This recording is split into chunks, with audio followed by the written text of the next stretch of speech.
Chapter 16. Gerald looked confident. It was a look that did not often cross his coarse features. Teague told him, "I told you before that I would handle Vittorio if needs be, and that's exactly what I aim to do." Gerald spoke to the troubleshooter. "I seem to recall that Mr. Penrose had certain thoughts about that." The bruiser moved closer to Teague and said, "Don't get me wrong, Teague. That Italian deserves whatever you dish out." He looked the troubled man in the eye, held his gaze, and said, "But I think you should wait for Mr. Penrose." "Well, I'm not going to do that, Gerald." It was at this point that the bruiser realized he was standing between Teague and the door. Teague took a step toward the big bruiser and softly said, "Are you going to try and stop me, Gerald?" He visibly braced himself, managed not to gulp, and said, "I just don't think Mr. Penrose would want you going off half-cocked, Teague." Again, in a soft voice, Teague spoke. "You know I don't like hurting my friends, Gerald, so you best move out of the way." Gerald knew on his best day, in a fair fight, he stood no chance against the other man. He considered his options for a moment and took a step aside. Teague laid a hand gently on the bruiser's shoulder as he passed by. Then he was gone. Gerald was considering what to do and decided that he would eat while he considered. There was quite a spread on the sideboard. There were eggs, biscuits, strong coffee, and mounds of bacon. Breakfast of champions, if you will. There was even a fancy tea service. Gerald had been the one to pick up the spilled teacup when they arrived at the office after their caper at Ottimosevo. He had been as surprised as the other two men when they came into the office, and Teague's lovely cousin Nellie hopped up off the settee, upsetting her cup of tea.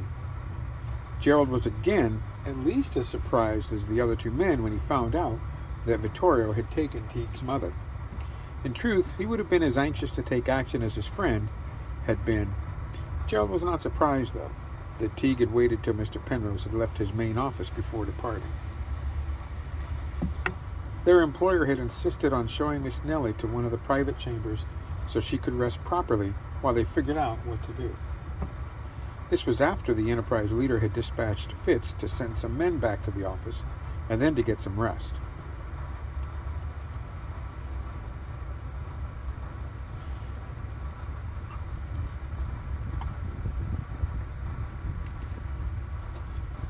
The big man had been instructed to return in the early afternoon. Teague's cousin had protested briefly. She had said that she should return to their home above the shop, but Teague had told her that he didn't want to be worrying about her while he went after her aunt, his mother. Mr. Penrose had assured her that there were half a dozen men that would be guarding the offices and her resting place, so she would be much safer here than at their home above the shop. She had quickly relented, and the head of Penrose Enterprise left with Teague's cousin through one of the elaborate doors near the rear of his office. He was leading her to a luxurious room that Penrose himself used on occasion to sleep or otherwise relax. There were actually more rooms than you would expect connected to Mr. Penrose's office. Gerald recalled all of this while he piled 2 plates high with eggs, biscuits, and lots of bacon. As he loaded his plate, Gerald mumbled under his breath while slightly shaking his head back and forth, "So you best move out of the way." He took his food over to the settee and settled his plates on a small table next to it. He always felt somewhat dainty sitting on the fine piece of furniture. He secretly worried that the thing would collapse under his weight. He was a big man. Sure, not near as large as Fitz, but he was still a big fellow. As Gerald was about to cram a heaping spoonful of eggs into his hungry mouth, he heard a soft, high voice to his side ask, "Is that other plate for me?" The big fella jumped in his seat on the settee and deposited most of his spoonful of eggs onto his lap. He turned to the pixie and exclaimed, "Mr. Peck, you near scared the life out of me, sir." Gerald was marveling at the fact that the small figure had seemingly appeared out of nowhere to be seated next to him on the fancy piece of furniture. "We can't have that," the small figure said. Peck eyed the plate of breakfast on the other side of Gerald and not so subtly pointed with his little chin at the food. The big bruiser handed over his own plate to the pixie. "Of course, Mr. Peck, here you go." The small fey gentleman accepted the food and immediately set about devouring it. Gerald watched as Peck attacked his breakfast. He did this while doing his best to collect the eggs spilled on his lap. Since he had forgotten to gather a napkin from the sideboard, Gerald did the expedient thing with his spilled eggs. He popped them into his mouth. They were quite good. The mismatched pair ate their breakfast in silence for a minute before Peck spoke up. "I wasn't jesting before when I said we can't have that, Gerald." The big bruiser looked at the small figure expectantly. "I won't be able to help you return if you're careless enough to get yourself killed again, big fella." Peck watched the big man shiver as he was reminded of what had occurred to him not more than a dozen hours earlier. The pixie told this to Gerald and then offered an empty plate to him. "I could use some more, if you please." Gerald was a very healthy eater, but the small figure had finished off an impressive amount of breakfast in an impressive amount of time. After he had filled the pixie's plate with a prodigious pile of food, he returned, and after sitting back down on the settee, Gerald reached into his borrowed shirt. "I've got the amphora here, Mr. Peck," he told the small figure as he offered the cloth bag to the pixie. Peck opened the bag and held the translucent green container in his palm. Of course, it appeared much larger in his small hands than it had in Gerald's large ones. The small fay lifted it to his face and gently sniffed. "It smells of the sea, does it not?" Gerald nodded in agreement, as he had just been thinking the exact same thing. The pixie made a flourish with the amphora, and it disappeared. Gerald's eyes looked like they were going to pop out of his head, and he exclaimed, "Magic?" Peck smiled, shook his head slightly on the negative, and said, "Just a bit of sleight of hand, lad." The small, nimble hands of the pixie made another flourish, and the glass vessel appeared, only to disappear once more with another pass of graceful fingers.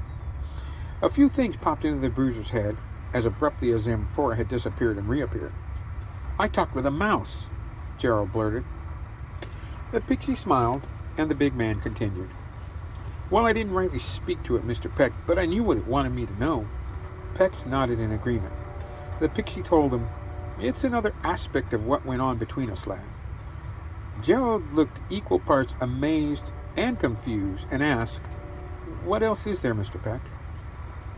The small figure on the other side of the settee smiled and said, "I don't want to ruin any surprises, Gerald." The other important thing made the big man say, "What about Teague?" The small fay didn't answer right away. He took a moment to take apart a biscuit and build a sandwich with lots of eggs and even more bacon.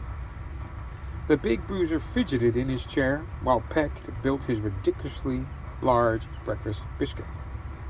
"Gerald," the pixie told him, "I need Teague to handle this." Gerald looked concerned, and Peck continued, "I can't have you going off after Vittoria."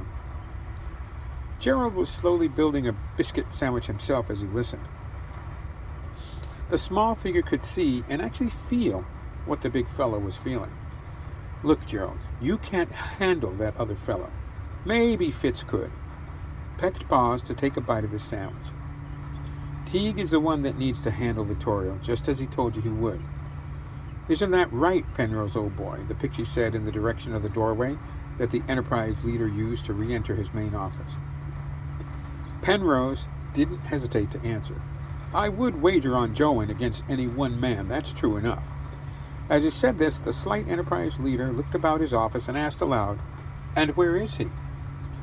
Gerald put down his plate as he stood.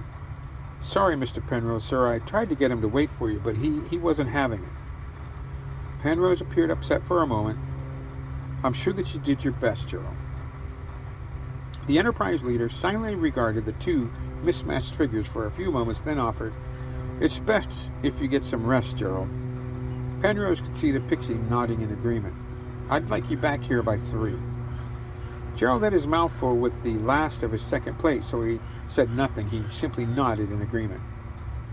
"There's to be a meeting not long after that with the Italians, and I want you at your best."